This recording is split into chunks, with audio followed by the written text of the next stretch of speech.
Hello dear students, friends, welcome. தமிழகம் முழுவதுமே இன்று 10ஆம் வகுப்பு மாணவர்களுக்கான பொதுத் தேர்வு முடிவுகள் வெளியிடப்பட்டிருக்கு. ஸோ இந்த வீடியோவில் தமிழ்நாட்டில் வந்து ஸ்டேட் ஃபஸ்ட் ரேங்க் எவ்வளவு, எத்தனை ஸ்டூடெண்ட்ஸ் எடுத்திருக்காங்க அப்படிங்கிற அப்டேட்டும், ஒவ்வொரு பாடங்களையுமே எத்தனை சென்டம் வாங்கியிருக்காங்க அப்படிங்கிற அப்டேட்டும் பார்க்க போகிறோம். இப்போ த்ரூ அவுட் தமிழ்நாடு ஃபுல்லாக ரிசல்ட்ஸ் வந்து பார்த்தீங்கன்னா 91.55% வந்திருக்கு. இது கடந்த ஆண்டை ஒப்பிடும்போது 0.16% வந்து அதிகரிச்சிருக்கு. அதே மாதிரி ஒவ்வொரு பாடங்கள்லையுமே சென்டம் எடுத்த ஸ்டூடெண்ட்ஸுடைய எண்ணிக்கையுமே கடந்த ஆண்டை விட ஒப்பிடும்போது அதிகமாக தான் இருந்திருக்கு. ஸ்டேட் ஃபஸ்ட் ரேங்க் 10th வந்து 499 2 ஸ்டூடெண்ட்ஸ் வந்து எடுத்திருக்காங்க. ராம்நாத் டிஸ்ட்ரிக்டில் வந்து பார்த்திங்கன்னா காவிய ஜனனி அப்படிங்கிற ஒரு ஸ்டூடெண்ட்ஸ் எடுத்திருக்காங்க. அதேமாதிரி திண்டுக்கல் டிஸ்ட்ரிக்ட் ஒட்டஞ்சத்திரத்தில் வந்து பார்த்திங்கன்னா காவியஸ்ரீ 499. இவங்க 2 பேரும் ஒரே மதிப்பெண் தான் எடுத்திருக்காங்க. தமிழில் 99, அப்புறம் இங்கிலீஷ், மேக்ஸ், சயின்ஸ், சோசியல் எல்லாமே சென்டம் வந்து எடுத்திருக்காங்க. ஸோ இந்த வீடியோவை பார்க்கக்கூடிய ஸ்டூடெண்ட்ஸ் உங்கள் டிஸ்ட்ரிக்டில் எவ்வளோ மார்க் எடுத்திருக்காங்க, செகண்ட் ரேங்க் எவ்வளவு அப்படின்னு கமெண்ட்டில் வந்து பதிவு செய்யுங்க.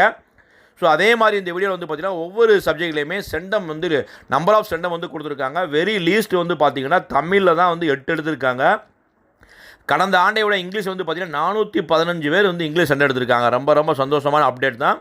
மிக முக்கியமாக மேக்ஸை வந்து பார்த்திங்கன்னா எப்போதும் இல்லாத அளவுக்கு 20,691 பேர் சென்டம் எடுத்திருக்காங்க. சயின்ஸில் வந்து 5,104 பேர் சென்டம் எடுத்திருக்காங்க. சோசியல் சயின்ஸில் வந்து பார்த்திங்கன்னா 4,428 பேர் சென்டம் எடுத்திருக்காங்க.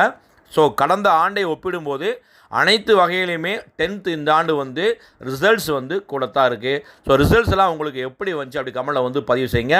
இன்கேஸ் உங்களுக்கு வந்து மதிப்பெண் குறைவாக இருந்தால் வரக்கூடிய மே 15ஆம் தேதியிலிருந்து 20ஆம் தேதிக்குள்ளே நீங்கள் ரீடோட்டலுக்கு அப்ளை பண்ணுங்கள். பேப்பர் ஸ்கேன் காப்பிக்கும் அப்ளை பண்ணுங்கள். அதற்கு எவ்வளோ ஃபீஸ் அப்படிங்கிற டீட்டெயில்டு வந்து நாளைக்கு வந்து பார்த்திங்கன்னா அரசு தேர்வு இயக்கங்கள் சார்பாக அஃபீஷியல் அப்டேட் கொடுப்பாங்க. இந்த அப்டேட் பிடிச்சா லைக் பண்ணுங்கள், மறக்காமல் இந்த அப்டேட் உங்கள் ஃப்ரெண்ட்ஸ்க்கும் ஷேர் பண்ணுங்கள். All the best, thank you. தமிழ்ல 8 மாணவர்களும், கடந்த ஆண்டு ஆங்கிலத்தில் வெறும் 89 மாணவர்கள் தான் சென்டம் எடுத்திருந்தாங்க. இந்த முறை 415 மாணவர்கள் எடுத்திருக்காங்க. குறிப்பா கணிதம்ல கடந்த ஆண்டு வெறும் 3,649 பேர் தான் சென்டம் எடுத்தாங்க. இந்த முறை 21,691 பேர் சென்டம் எடுத்திருக்காங்க. இந்த மாதிரி சோசியல் சயின்ஸ்ல போன தடவை வெறும் 320 பேர் சென்டம், இந்த முறை 4,428 பேர் சென்டம் எடுத்திருக்காங்க. அப்ப 10th ரிசல்ட் ஓவராலாவே கடந்த ஆண்டுகளை விட இந்த ஆண்டு சற்று கூடுதலா வந்திருக்கு அப்படின்னு தான் பார்க்க முடியுது சார்.